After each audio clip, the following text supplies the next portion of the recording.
Hello, I'm Marilyn, one of the young church leaders. This week's session, within the theme of listening to the song of your heart, is about being happy to be humble. Humble is a funny word. It rhymes with bumble, stumble, tumble, all words that we don't take very seriously. So what about humble? Perhaps we can understand how serious a word it is if we look at its opposite, pride. Pride has been likened to having bad breath. Everyone knows you have it except yourself.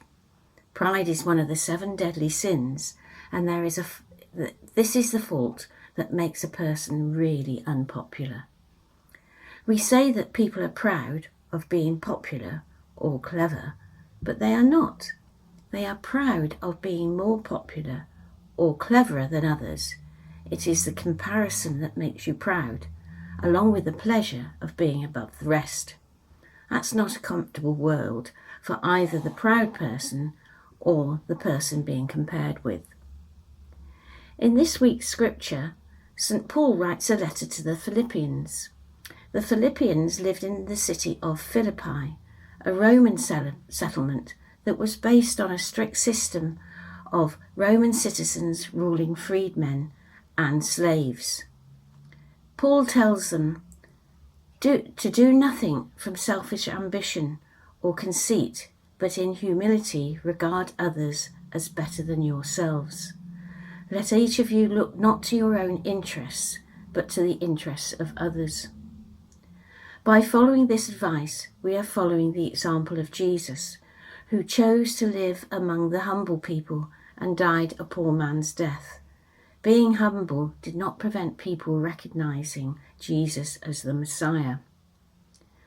You may have heard of a book called The Lion, the Witch and the Wardrobe. The author of this book, C.S. Lewis, wrote, "Being humble is not thinking less of yourself, but thinking of yourself less, thinking of others more." Can you suggest a time when you thought about other people before yourself? Do you always rush to answer a question in class when it would be nicer to let somebody else speak up for a change? Or do you like to be the leader in the playground when you should give others a turn in taking the lead? It doesn't hurt to step back. You are still confident of your knowledge and skills, but it's good to be humble and provide space and opportunities for others to shine. If you have read The Lion, the Witch and the Wardrobe, or watched the film, or came to the performance at St. Andrew's at the beginning of the year, you will remember that the story is all about good and evil, and power and pride and humility. The 4 children, Peter and Susan and Edmund and Lucy, pass through the back of an old wardrobe into the magic land of Narnia, an unhappy world of eternal winter ruled over by the White Queen. The powerful White Queen promises Edmund, who is jealous of his brother and sisters, that she will make him a prince if he will betray Aslan and the other animals. Edmund learns that he must think of others more than himself, confesses to Aslan and is forgiven, and helps to defeat the White Queen. The 4 children become high kings and queens of Narnia, which is now a happy land where everyone follows the example of Aslan in living humbly and thinking of others. So for the activity, let's make a wardrobe from which we can leave the world of pride and competition and step into a world of humility, sharing and opportunity. Now, to make your wardrobe and the scene behind it, you need a picture of some sort. I've found this in a magazine, but you could draw your own. Scraps of white paper, piece of wrapping paper, ruler, pencil, Sharpie and a glue stick. Now let's start on our scene inside the wardrobe first. So as I say, you could draw your own scene here, but if you remember in the book, when the children stepped through the wardrobe, there was a lamp shining, and that's what made them realise that they were in a very special place. So I have drawn a lamp and we'll stick it onto the picture. And then I've written some words on some more scraps of white paper which I think summarise what we've been talking about. Think of others more than yourself. And we'll stick those out like rays of light coming out of the lamp.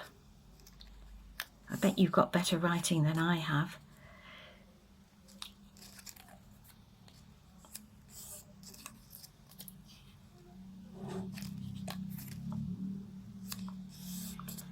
There we are.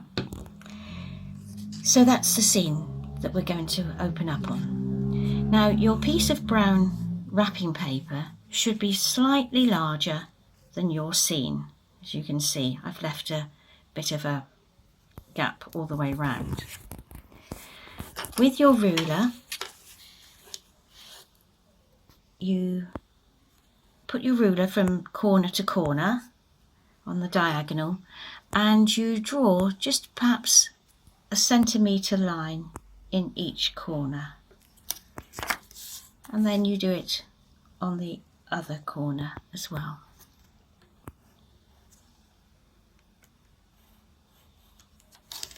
And then again, using your ruler, you join those corners up, those lines up, from there to there.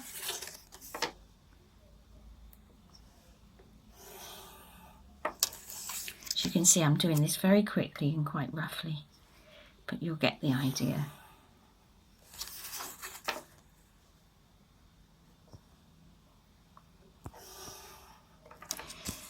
Right, done that. Now, again with your ruler, measure between those two lines. Now, it's roughly 13 centimetres, so half of 13 is 6.5. So let's just do 2 dots to measure where 6.5 is, and then join them up with a line from the 2 outer lines.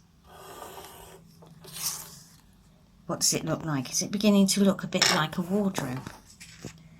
Now, with your scissors, you need to cut your doors open. And to do this, it's easier just to bend it over very loosely.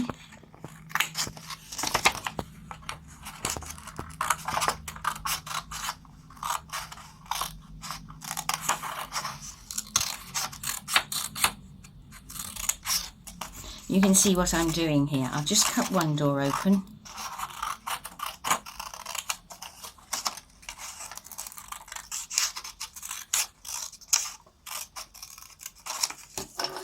And there you have the flap of one of your doors. Now, I've got one here that I have cut out completely. And as you can see, it fits over your picture. So with your glue,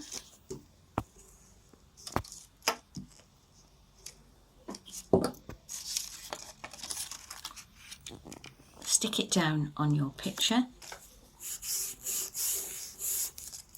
And as you can see, I've slightly shaped the wardrobe too. And you open it up and there's your picture. But what have I forgotten?